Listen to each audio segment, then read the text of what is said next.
Wow, I can't see myself when I do the video anymore. That's pretty shitty. Let me see if I could try to get this to work then.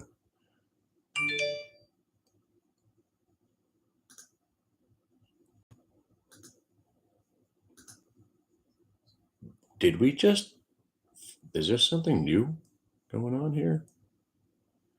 Wait a second. This could be the moment that we've all been waiting for. Oh, could it be? Finally? Have I been banned from YouTube? Maybe that's it.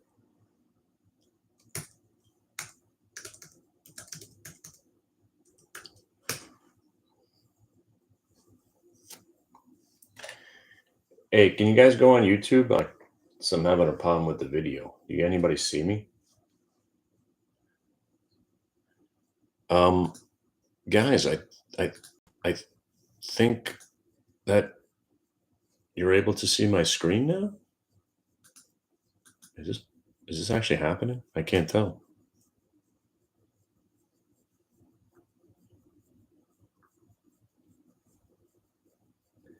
Hey, do you see my screen?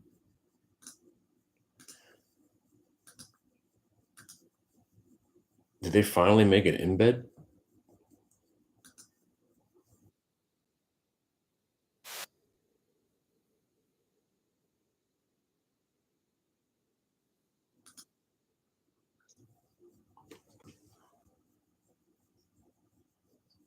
Ladies and gentlemen, YouTube has finally done it for me, unless I must have figured something else out. Holy shit, it's actually happening. So, hey, let me just show you while this is working, I can't see my face anymore, which is good for me because I don't need to look at my dumb face. I must be in the bottom right corner. I gave you this stock a couple of days ago. This is very so all the times I'm talking about these 3-year charts before this thing blows up. This is the chart, my friends. This is the chart I've been trying to show you. And again, if you've come to the website, I've been showing it to you. Every good trade I have found over the last 2 years has come off this one chart. 3 years. And again, obviously now it's 18 months later, but every time I've talked about a stock coming out of the dungeon, it's usually something like this. So here's 10 years of this stock. And if you guys know about this name, this was a high flying AI stock before AI became a thing. So it's kind of like left for dead. I love when stocks come back from the dead because when they come out of the dungeon, they freedom. And the mistake that most people make, they look on a short term basis, right? And they see a stock that, oh, this was $1.48. You're an idiot for buying it at 3. It's up 100%. It's 100% off low print of an all-time low. Nobody was buying it down at 148. They're still selling this assuming it's going to 0. So when they turn and then they break over these yearly VWAPs, there's nowhere for this thing to go but to start retracing to levels from where it broke down from years ago. And we're talking about a year ago here, and we're talking about 2 years ago here. This is 425.22. So that factors in all of that. So how did I find the Carvana? Here's the chart. This is the Dolly Parton quad Kardashian bottom. And you'll see the Dolly Parton now a little bit more apparent. Let me just try to get it for you. There's Dolly Parton down there. That's the first Kardashian bottom. And then it was met with this was the big ass crack we were looking at. The original reason to buy it was on a smaller scale down here when it got over the $8 range. But then there was a double, triple, quadruple ass crack VWAP break. And then just like very, you don't want to get in the way of these names. That's why I was telling you that Carvana, if it'll go to 58 because that's what stocks do. There's the 58. So once it started making its move and got over the 3-year VWAP, there was nowhere left for this stock to go but 58 bucks. Double top met with a triple top consolidation at the breakout price. So even though it pulled back 20 points, oh, it's over. It's not over.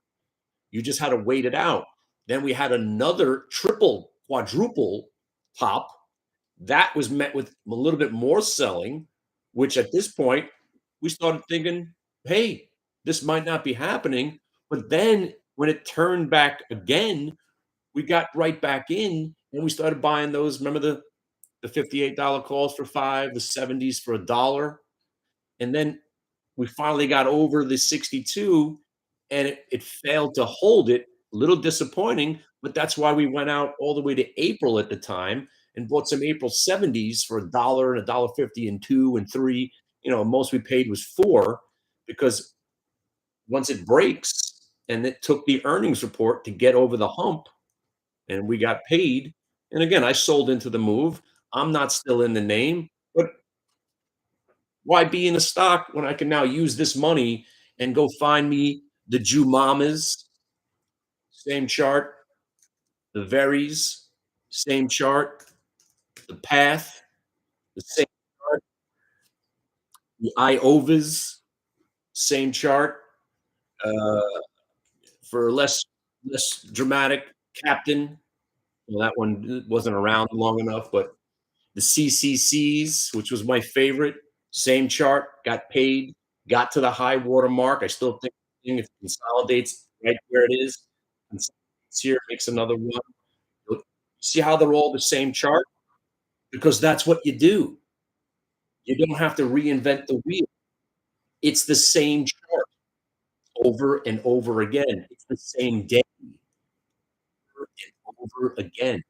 And if once you have something that works, why would you do something differently?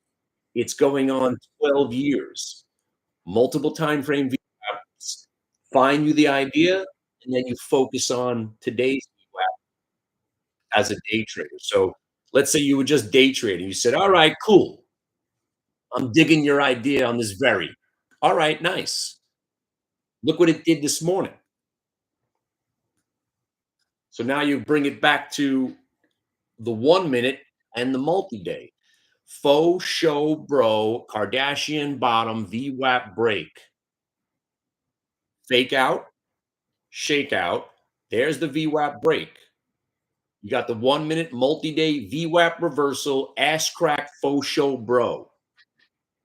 You must know what that means because the market, and I'll show you what it did on SOUN, snapshot that trade, capture it, make it your own.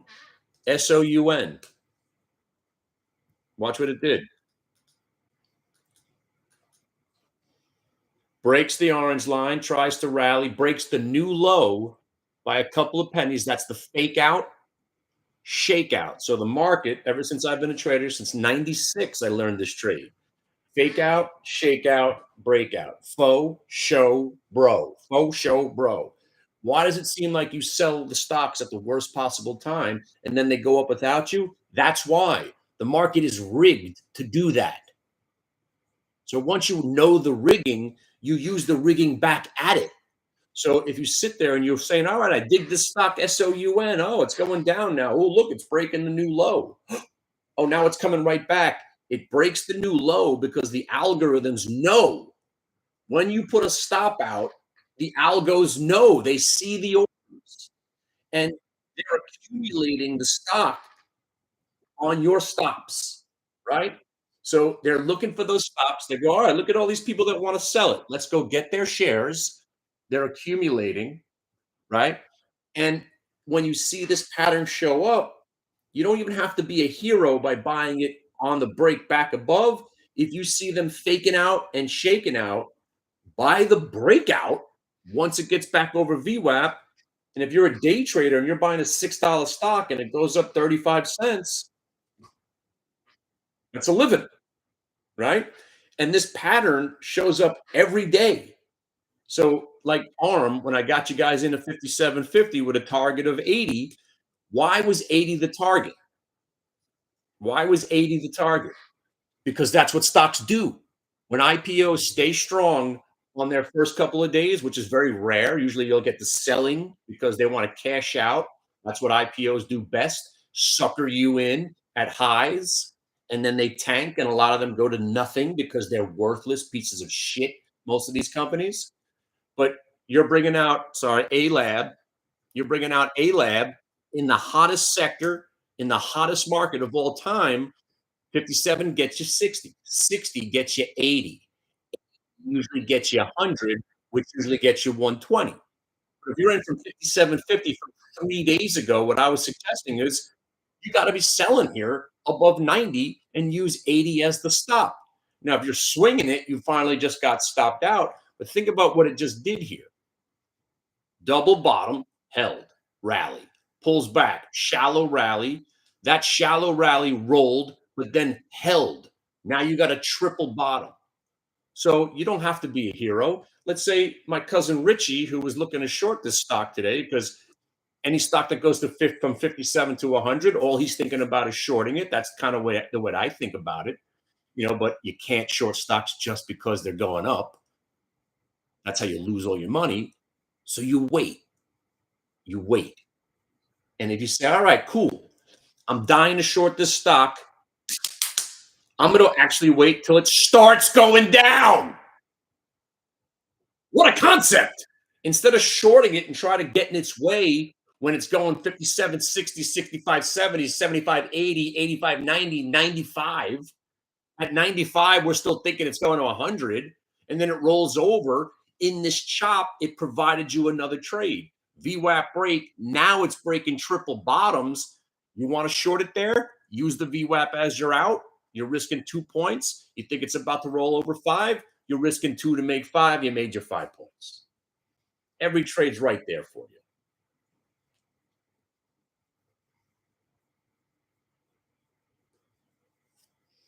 So this might not smell like it or look like it. This is one of the greatest trading days of the year.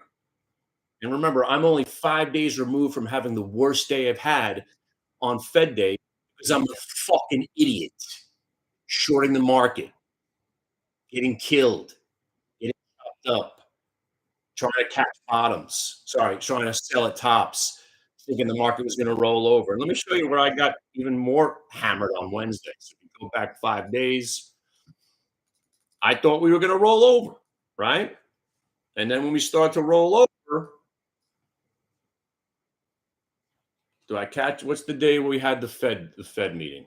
It was last Wednesday or something, right?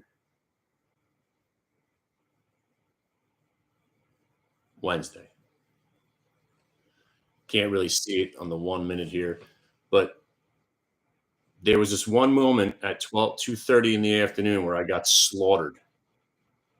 Oh, there it is. Market's breaking out. Here's the Fed report. Blow off top, rolls over. I'm shorting right there like a rookie. But luckily, I quickly realized my mistake.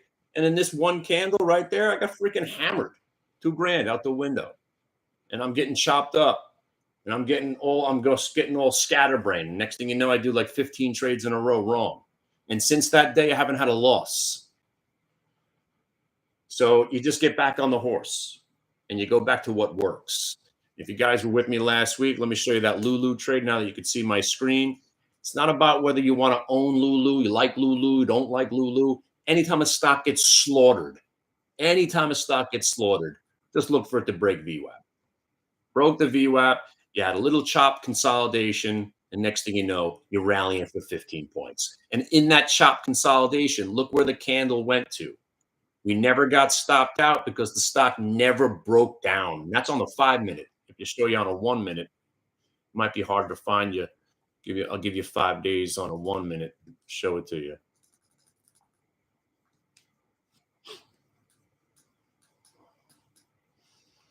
Now we were buying it a little bit prematurely. We lost a little bit because we were just trying to pick a bottom, but then the bottom picks itself and it consolidates. We bought the consolidation break, added at the VWAP break, but this was the magic moment right here. You see how the breakout price was 394.66? Look where it went to 396.01. We were 80 cents away on our stop, wherever it was, and that kept us in the trade because we only use price. No moving averages. Once you're back above or below the VWAP, you go back to the exact prices from where you broke out from. one, two, three, four, five times it tried to break that price and it broke, that's your new stop. So on this pullback, even though it didn't feel good because we were still long, we never sold it. And then it rebounds, we added to it, and that's when we had the full-blown break. And that's where you made the 15 points. So patience always pays off, price always pays off. And for the love of God, don't fucking short this market. You're going to lose. You might have 7 minutes. That's it. You're getting 7 minutes to trade. I'm talking about the Qs in general. You could short, A-Lab today was a decent short because of the blow off top and you actually got some follow through. But man, you still cannot short this market. It's no point. I've given up. I'm 2 for 20 this year. It's two, and those 18 losses are some of my biggest losses all year. If I would just stop shorting the Qs, I'd probably be worth $200-300 million personally. It's insane. Instead, I'm just bent on this idea that I'm going to be the guy that nails the top, and then we're going to crash. I don't give a shit. Give me some VERI, give me some Jew mamas, and embrace the irrational exuberance and kill it. Stop trying to fight it. There's no point. You're going to lose. I'm living, breathing proof. You cannot short this market. Even when you're short, you wind up giving it all back anyway. Just don't do it. I'll see you guys soon. Wait, how do I stop the video now? I don't even know what I'm doing. Anyway, look, congratulations. You got my face and the screen. It took 22 years. And these guys are buying Suzu right now. What are you talking about? Let me see what they're looking at. So here, let's see if we could find an idea together live. Hang on a second. Suzu. Look what it did. That's a 1 minute multi-day VWAP break. Now, personally, I would never, ever, ever, ever, ever buy this stock. But that doesn't mean it's not going to break 722 and rip to 850 right now. But if you're buying a stock that just rallied from the proper entry of 440 and you're still tacking it on without taking profits, you're insane. But that's what this market's all about. So right now, you go back to that 3-year chart, you see where this thing's been. It's a bullshit penny stock with 17 earnings. Yeah, 1 for 20 reverse split, 1 for 20 reverse split. This is one of those stocks. So you understand that, at any second, this stock could go right back to zero. And I mean it, zero. But right now, the momentum is kicking in. You've consolidated and you broke out. You consolidated and you broke out. So if you're crazy enough to still trade this thing at 7, chase $7.25 stocks when I got to risk $1.25. I want to buy stocks like VERI, where I'm buying it at $4.91 and I'm risking 11 cents. The most I'm losing on this trade is 11 cents with unlimited potential. I'm in. You want to buy a $7.20 stock with 30% of risk at any second? It's just not good business. I didn't ask who gave the order. Just not good business. There was a guy, Mo Green, his name. Anyway, Michael, we're bigger than U.S. Steel. All right. Anyway, we have done, I don't know how many trades you did today, but I'm flawless and I'm going to leave it there. See, I know exactly what I do. I look at some of these trades and I say to myself, man, I should have made $8,000 on this VERI trade. I should have made $2,000 on this sound trade. I should have been shorting A-Lab. And then I sit at the desk and let me try to do one more trade. Fuck that. 4 for 4. You made your day's pay. You got paid. Shut it down. Shut it down now. All right? Let it coast. You want to chill now. 12 o'clock to 3, unless you know intraday trading at like an expert, unless you're ready to buy small dips, sell the rip, sell the bit, unless you are a professional scalper. 12 to 3 is nap time. Come back at 3 o'clock. You see where things are at. Generally, that's where you want to be. And when you have a trade like Very, we're in $5 calls for 20 cents. We just sold the tens for 20 cents. Woo! And by the way, I'm rooting for the market to go down as always because I like it when it goes down because then you get the chance to buy it on the way back up because we never really go down, do we? Have a great night. Have a great day. Nice to see my charts are actually working. All right. Peace out, guys. Be good.